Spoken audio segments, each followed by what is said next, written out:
So could you just give us a brief outline of what the dispute in 1982 was all about? Right, it was basically about health workers' pay claim. With some foresight and planning, lay members of a lot of unions had managed to, for the first time, get the pay cycle synchronised across the NHS.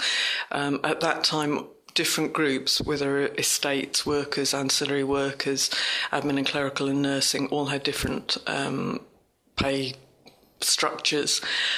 And they all finally had a common pay date which allowed a unified campaign. And the pay claim was for 12%, which is unbelievable nowadays. But it was after quite a period of relatively high inflation and relatively low wage rates. When I started, I think I was on something like 2,000.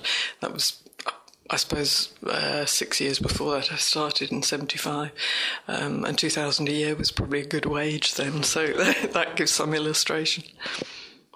So what was your role?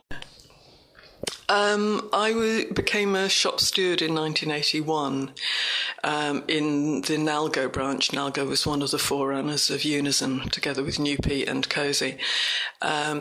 And so I was just a steward on the branch committee. It was fair to say that most of the branch committee were older. That didn't mean some of them weren't very, very good indeed. But I think we injected a certain amount of dynamism. We really had two roles. One is to, as a steward, to get together in our employer, which was at that time South Manchester Health Authority, covering Wythenshawe, Withington and Christie hospitals, and to get together with the other unions. And also within the branch, we proposed to the branch committee that there be a newsletter and a bulletin, and there was effectively a strike committee, and I was one of them. We also, and I suppose we were young Turks then, got together the joint unions across the entire Greater Manchester. Now, if we got every steward going into that would have filled the Albert Hall or something in London, but fairly obviously it was only a selection of people from across, but it did mean there was some networking and some coordination locally. Really? So what should I say? When we talk about the image of nurses out on the picket line, was that normal at the time? Was that seen as a bit of a... No, that was quite normal at the time. The dispute, as you know, was run by, there were individual days of national strike, sometimes grouped, and then in our branch, we had a longer-term group out on permanent strike. That was the medical records down at Withington. I was very fortunate. I lived around the corner from Withington Hospital, so getting up and joining the picket line was very easy. Just had a coffee and fell out the door. But no, nurses, anyone in uniform, that was absolutely fine, providing there were no riots on the picket lines, which there weren't. It was just quite common then, and people were quite enthusiastic. So what was the ultimate outcome?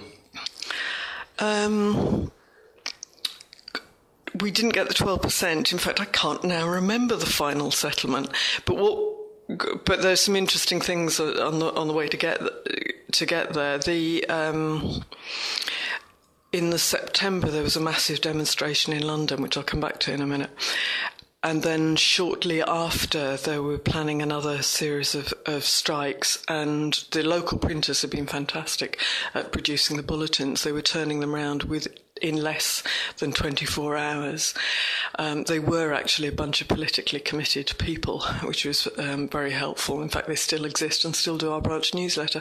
But they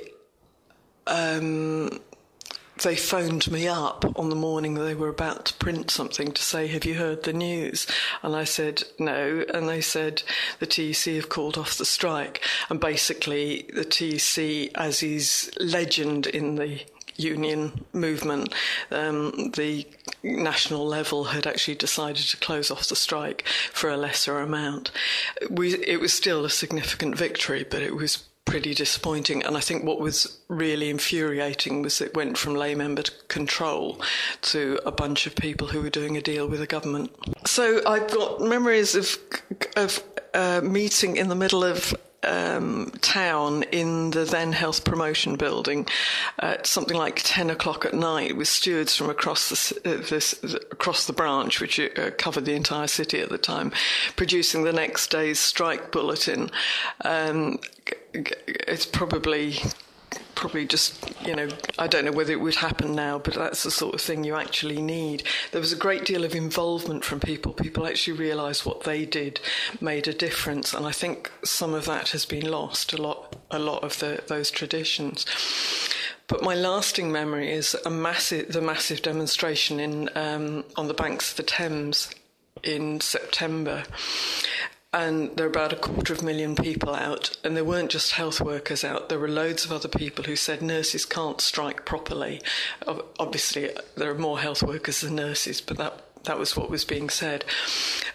In that period, or immediately preceding then, the Fleet Street electricians in the ETU, which was in an extremely undemocratic union, which had been taken over by a right-winger called Frank Chappell, anyway, the Fleet Street electricians, so the print workers at that time, and print has now moved over to Wapping and out of Fleet Street, but actually came out on strike for the health workers, and they, that was fabulous, and they were down there. Loads of other workers were down there in a way that is now outlawed.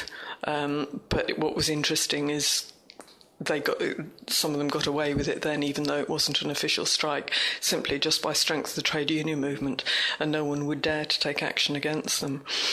The day that actually happened had been a few days before, and we had a demonstration and a day of strike, and a demonstration in Manchester.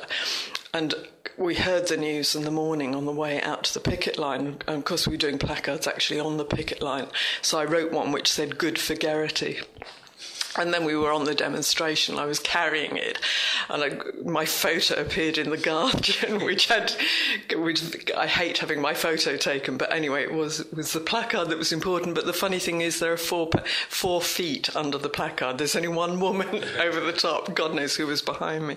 My parents were so pleased at this that they went and got copies from the Guardian, which existed to my embarrassment in the house until there was a minor house fire at theirs.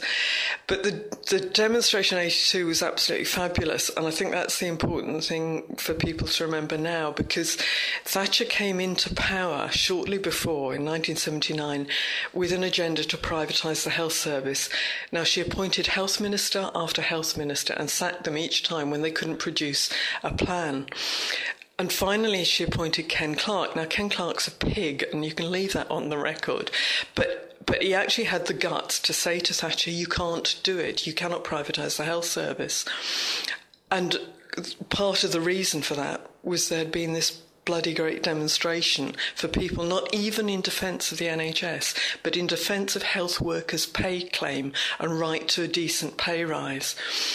So it really did make a difference what people meant, and I think that lesson has been lost, and that has to be remembered. Now, Thatcher did start some changes in the health service which have allowed more and more privatisation, but she couldn't do what she wanted. I would not be working in the health service now if we'd just sat on our arses and done nothing. Sat on our backsides.